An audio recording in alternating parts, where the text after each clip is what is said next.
42. Almora, 29th July 1897. My dear Miss Noble, a letter from Sturdy reached me yesterday informing me that you are determined to come to India and see things with your own eyes.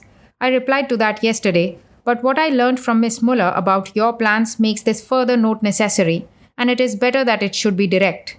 Let me tell you frankly that I am now convinced that you have a great future in the work for India.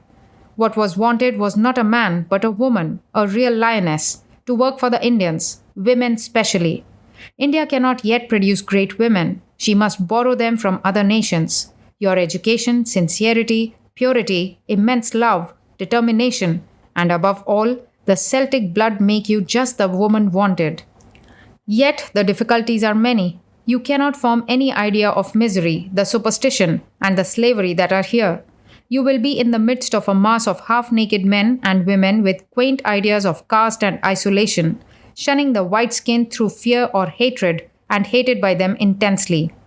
On the other hand, you will be looked upon by the white as a crank, and every one of your movements will be watched with suspicion. Then the climate is fearfully hot.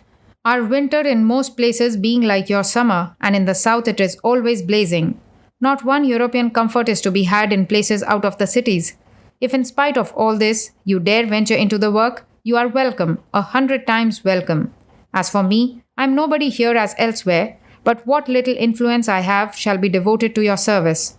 You must think well before you plunge in, and after work, if you fail in this or get disgusted, on my part I promise you, I will stand by you unto death, whether you work for India or not, whether you give up Vedanta or remain in it. The tusks of the elephant come out, but never go back. So are the words of a man never retracted. I promise you that. Again, I must give you a bit of warning. You must stand on your own feet and not be under the wings of Miss Muller or anybody else. Miss Muller is a good lady in her own way, but unfortunately it got into her head when she was a girl that she was a born leader and that no other qualifications were necessary to move world but money. This idea is coming on the surface again and again in spite of herself, and you will find it impossible to pull on with her in a few days. She now intends to take a house in Calcutta for herself and yourself and other European or American friends who may come. It is very kind and good of her, but her Lady Abbess plan will never be carried out for two reasons: her violent temper and overbearing conduct, and her awfully vacillating mind. Friendship with many is best at a distance, and everything goes well with the person who stands on his own feet. Mrs. Sevier is a jewel of a lady, so good, so kind. The Seviers are the only English people who do not hate the natives, Sturdy not excepted. Mr. and Mrs. Sevier are the only persons who did not come to patronize us, but they have no fixed plans yet. When you come, you may get them to work with you, and that will be really helpful to them and to you. But after all, it is absolutely necessary to stand on one's own feet. I learned from America that two friends of mine, Mrs. Old Bull of Boston and Miss MacLeod, are coming on a visit to India this autumn. Miss MacLeod you already know in London, that Paris-dressed young American lady. Mrs. Old Bull is about 50 and has been a kind friend to me in America. I may suggest that your joining the party may while away the tedium of the journey, as they also are coming by way of Europe. I am glad to receive a note at least from Sturdy after long, but it was so stiff and cold. It seems he is disappointed at the collapse of the London work. With everlasting love, yours ever in the Lord, Vivekananda. 43. Belur Mutt, 16th April 1899. Dear Madam, very glad to receive your kind note. If by the sacrifice of some specially cherished object of either myself or my brother disciples, many pure and genuinely patriotic souls come forward to help our cause, rest assured, we will not hesitate in the least to make that sacrifice, nor shed a teardrop. You will see this verified in action. But up till now, I have seen nobody coming forward to assist in this way. Only some have wished to put their own hobby in place of ours. That is all. If it really help our country or humanity, not to speak of giving up Guru worship, believe me, we are prepared to commit any dire iniquity and suffer the eternal damnation of the Christians. But my hairs have turned grey since I began the study of man. This world is a most trying place, and it is long since I have taken to wandering with the lantern of the Grecian philosopher in hand. A popular song my master often used to sing comes to my mind. He who is a man after one's heart betrays himself by his very looks. Rare indeed is such a one. He is a man of aesthetic perceptions, who treads a path contrary to others. This much from my side. Please know that not one word of it is exaggerated, which you will find to be actually the case. But then I have some doubts about those patriotic souls who can join with us if only we give up the worship of the Guru.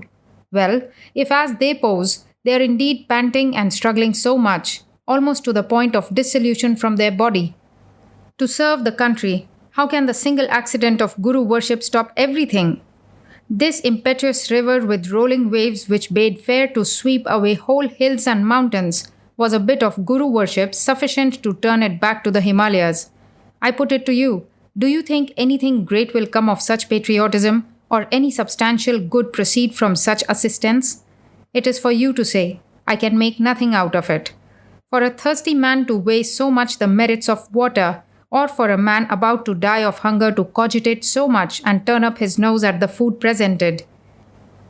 Well, people have strange ways of thinking. I for one am inclined to think that those people were best in a glass case. The more they keep away from actual work, the better. Love stops not for questions of birth, nor the hungry man for stale food. This is what I know, but I may be wholly mistaken. Well, if this trifle of Guru worship sticks in one's throat to choke one to death, we had better extricate him from this predicament. However, I have a great longing to talk over these points with you in detail. For talking these things over, affliction and death have given me leave till now, and I hope they will do so yet. May all your wishes be fulfilled in this new year. Yours sincerely, Vivekananda. 44. Care of F. H. Leggett, 21 West 34th Street, New York, November 1899. My dear Sturdy, this is not to defend my conduct. Words cannot wipe off the evils I have done, nor any censor stop from working the good deeds, if any.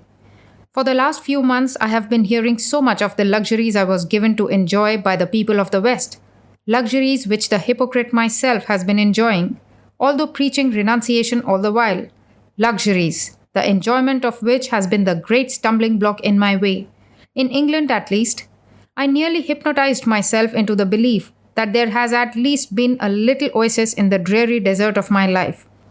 A little spot of light in one whole life of misery and gloom.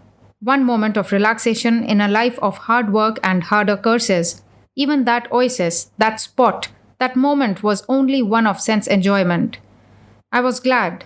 I blessed 100 times a day those that had helped me to get it, when lo, your last letter comes like a thunderclap, and the dream is vanished. I begin to disbelieve your criticisms, have little faith left in all this talk of luxuries and enjoyments and other visions memory calls up. These I state. Hope you will send it round to friends, if you think fit, and correct me where I am wrong. I remember your place at Reading, where I was fed with boiled cabbage and potatoes and boiled rice and boiled lentils, 3 times a day, with your wife's curses for sauce all the time. I do not remember your giving me any cigar to smoke, shilling or penny once. Nor do I remember myself as complaining of either the food or your wife's incessant curses, though I lived as a thief, shaking through fear all the time, and working every day for you.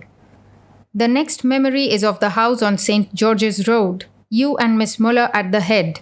My poor brother was ill there, and Miss Muller drove him away. There too I don't remember to have had any luxuries as to food or drink or bed or even the room given to me. The next was Miss Muller's place. Though she has been very kind to me, I was living on nuts and fruits. The next memory is that of the Black Hole of London, where I had to work almost day and night and cook the meals oft times for 5 or 6, and most nights with a bite of bread and butter. I remember Mrs. Sturdy giving me a dinner and a night's lodging in her place, and then the next day criticizing the black savage, so dirty and smoking all over the house. With the exception of Captain and Mrs. Sevier, I do not remember even one piece of rag as big as a handkerchief I got from England.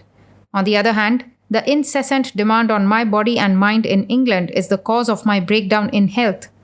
This was all you English people gave me, whilst working me to death. And now I am cursed for the luxuries I lived in. Whosoever of you have given me a coat? Whosoever a cigar? Whosoever a bit of fish or flesh? Whosoever of you dare say I asked food or drink or smoke or dress or money from you? Ask, sturdy, ask for God's sake, ask your friends, and first ask your own God within who never sleeps. You have given me money for my work. Every penny of it is there. Before your eyes I sent my brother away, perhaps to his death, and I would not give him a farthing of the money which was not my private property.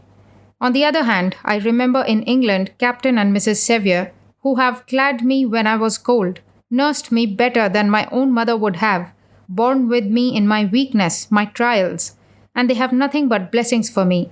And that Mrs. Sevier, because she did not care for honors, has the worship of thousands today, and when she is dead, millions will remember her as one of the great benefactresses of the poor Indians. And they never cursed me for my luxuries, though they are ready to give me luxuries if I need or wish. I need not tell you of Mrs. Bull, Mrs. MacLeod, Mr. and Mrs. Leggett. You know their love and kindness for me, and Mrs. Bull and Miss MacLeod have been to our country, moved and lived with us as no foreigner ever did, roughing it all, and they do not ever curse me and my luxuries either. They will be only too glad to have me eat well and smoke dollar cigars if I wish.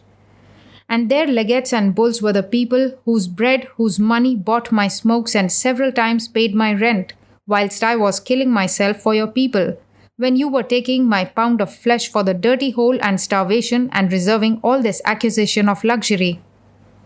The clouds of autumn make great noise but send no rain. The cloud of the rainy season, without a word, flood the earth. See, sturdy, those that have helped or are still helping have no criticism, no curses. It is only those who do nothing, who only come to grind their own axes, that curse, that criticize. That such worthless, heartless, selfish, rubbish criticize is the greatest blessing that can come to me. I want nothing so much in life as to be miles off from these extremely selfish axe grinders. Talking of luxuries, take these critics up one after the other. It is all flesh and no spirit anywhere. Thank God, they come out sooner or later in their true colors. And you advise me to regulate my conduct, my work, according to the desires of such heartless, selfish persons, and are at your wits' end because I do not? As to my Guru Bhais, brother disciples, they do nothing but what I insist on their doing. If they have shown any selfishness anywhere, that is because of my ordering them, not what they would do themselves. Would you like your children put into that dark hole you got for me in London, made to work to death, and almost starved all the time? Would Mrs. Sturdy like that? They are sannyasins, and that means no sannyasin should unnecessarily throw away his life or undertake unnecessary hardship. In undergoing all this hardship in the West, we have been only breaking the rules of sannyasa. They are my brothers, my children. I do not want them to die in holes for my sake. I don't. By all that is good and true, I don't want them starved and worked and cursed for all their pains. A word more. I shall be very glad if you can point out to me where I have preached torturing the flesh. As for the Shastras, scriptures, I shall be only too glad if a Shastri Pandit dares oppose us with the rules of life laid down for the sannyasins and Paramahamsas. Well, Sturdy, my heart aches. I understand it all. I know what you are in. You are in the clutches of people who want to use you. I don't mean your wife. She is too simple to be dangerous. But my poor boy, you have got the flesh smell, a little money, and vultures are around. Such is life. You said a lot about ancient India. That India still lives, Sturdy, is not dead, and that living India dares even today to deliver her message without fear or favor of the rich, without fear of anybody's opinion, either in the land where her feet are in chains or in the very face of those who hold the end of the chain, her rulers. That India still lives, Sturdy, India of undying love, of everlasting faithfulness, the unchangeable, not only in manners and customs, but also in love, in faith, in friendship. And I, the least of that India's children, love you, Sturdy, with Indian love, and would any day give up 1,000 bodies to help you out of this delusion. Ever yours, Vivekananda. 45. Chicago, 26th November 1899. My dear Mrs. Leggett, many thanks for all your kindness and especially the kind note. I am going to start from Chicago on Thursday next and got the ticket and berth ready for that day. Miss Noble is doing very well here and working her way out. I saw Alberta the other day. She is enjoying every minute of her stay here and is very happy. Miss Adams, Jane Adams, as ever is an angel. I shall wire to Jojo before I start and read all night. With all love to Mr. Leggett and yourself, ever yours affectionately, Vivekananda. 46. Chicago, 30th November 1899. My dear mother, nothing new except Madame Carve's visit. She's a great woman. I wish I saw more of her. It is a grand sight to see a giant pine struggling against a cyclone, is it not? I leave here tonight. These lines in haste as A is waiting. Mrs. Adams is kind as usual. Margot doing splendidly. Will write more from California. With all love to Frankincense, ever your son, Vivekananda. 47. Los Angeles, 6th December 1899. Dear Margot, your 6th has arrived, but with it, yet no change in my fortune. Would change be any good, do you think? Some people are made that way, to love being miserable. If I did not break my heart over people I was born amongst, I would do it for somebody else. I'm sure of that. This is the way of some. I'm coming to see it. We are all after happiness, true, but that some are only happy in being unhappy. Queer, is it not? There is no harm in it either, except that happiness and unhappiness are both infectious. Ingersoll said once that if he were God, he would make health catching instead of disease, little dreaming that health is quite as catching as disease, if not more. That is the only danger. No harm in the world in my being happy, in being miserable, but others must not catch it. This is the great fact. No sooner a prophet feels miserable for the state of man than he sours his face, beats his breast, and calls upon everyone to drink tartaric acid, munch charcoal, sit upon a dung heap covered with ashes, and speak only in groans and tears. I find they all have been wanting. Yes, they have. If you are really ready to take the world's burden, take it by all means. But do not let us hear your groans and curses. Do not frighten us with your sufferings, so that we came to feel we were better off with our own burdens. The man who really takes the burden blesses the world and goes his own way. He has not a word of condemnation, a word of criticism, not because there was no evil, but that he has taken it on his own shoulders willingly, voluntarily. It is the Saviour who should go his way rejoicing, and not the saved. This is the only light I have caught this morning. This is enough, if it has come to live with me and permeate my life.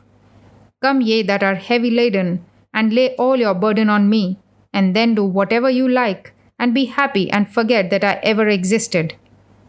Ever with love, your father. 48. 1719 Turk Street, San Francisco, 17th March 1900. My dear mother, so glad to get your nice letter. Well, you may be sure I am keeping in touch with my friends. Yet a delay may sometimes cause nervousness. Dr. and Mrs. Hiller returned to the city, much benefited, as they declare, by Mrs. Melton's rubbings. As for me, I have got several huge red patches on my chest. What materializes later on as to complete recovery, I will let you know. Of course, my case is such that it will take time to come round by itself. So thankful to you and to Mrs. Adams for the kindness. I will surely go and call on them in Chicago. How are things going on with you? I have been following the put up or shut up plan here, and so far it has not proved bad. Mrs. Hansborough, the second of the three sisters, is here, and she is working to help me. Lord bless their hearts. The three sisters are three angels, are they not? Seeing such souls here and there repays for all the nonsense of this life. Well, all blessings to you forever is my prayer. You are one of the angels also, say I. With love to Miss Kate, ever your son, Vivekananda. P.S. How is the mother's child? How is Miss Spencer? All love to her. You know already I am a very bad correspondent, but the heart never fails. Tell this to Miss Spencer. V. 49, 1719 Turk Street, San Francisco, 17th March 1900. Dear Mother, I had a letter from Joe asking me to send my signature on 4 slips of paper so that Mr. Leggett may put my money in the bank for me. As I cannot possibly reach her in time, I send the slips to you. I am getting better in health and doing financially something. I am quite satisfied. I am not at all sorry that more people did not respond to your call. I knew they would not. But I am eternally thankful to you for all your kindness. May all blessings follow you and yours forever. It is better that my mail be sent to 1231 Pine Street, care of the Home of Truth.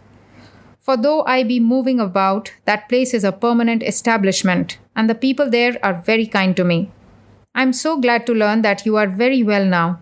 Mrs. Melton has left Los Angeles. I am informed by Mrs. Blodgett. Has she gone to New York?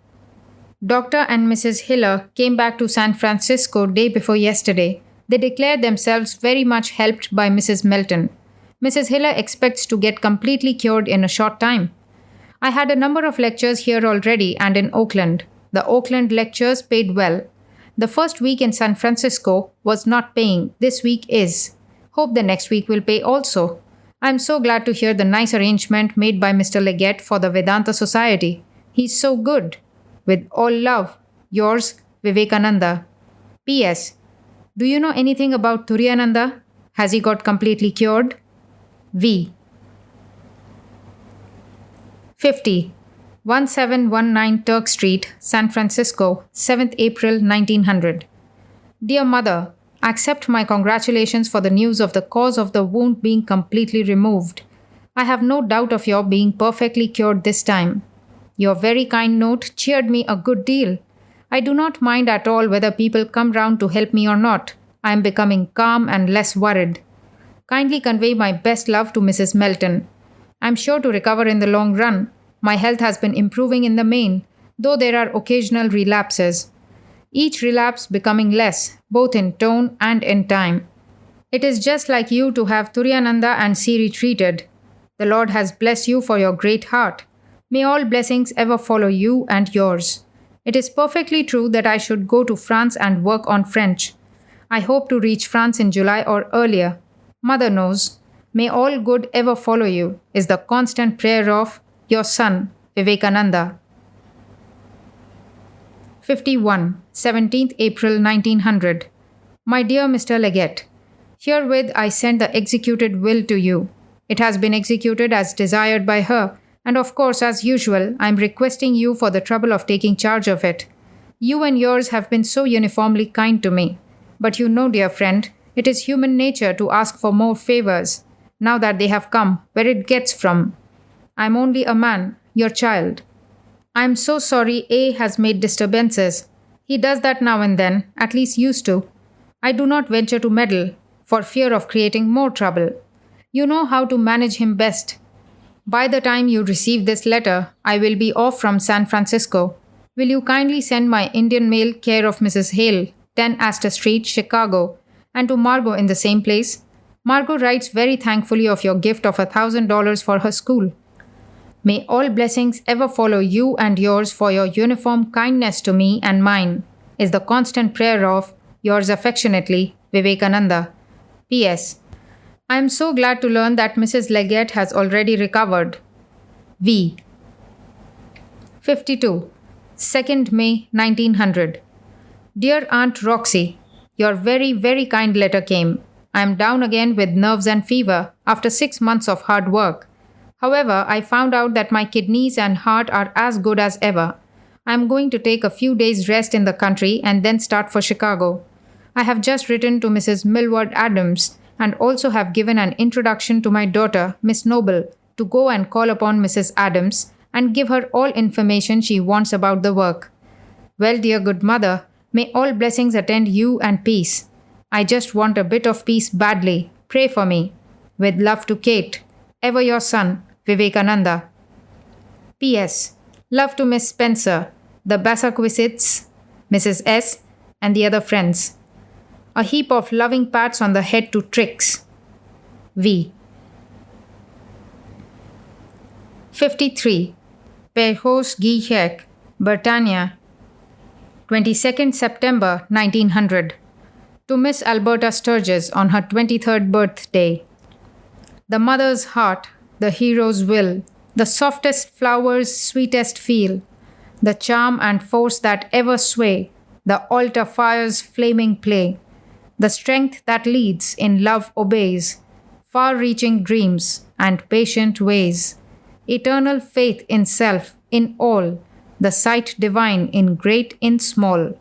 All these and more than I could see, today may Mother grant to thee. Ever yours with love and blessings, Vivekananda. Dear Alberta, this little poem is for your birthday. It is not good, but it has all my love. I'm sure, therefore, you will like it. Will you kindly send a copy each of the pamphlets there to Madame Bena, Clairvoy? Press Compiègne was, and oblige, your well-wisher, Vivekananda.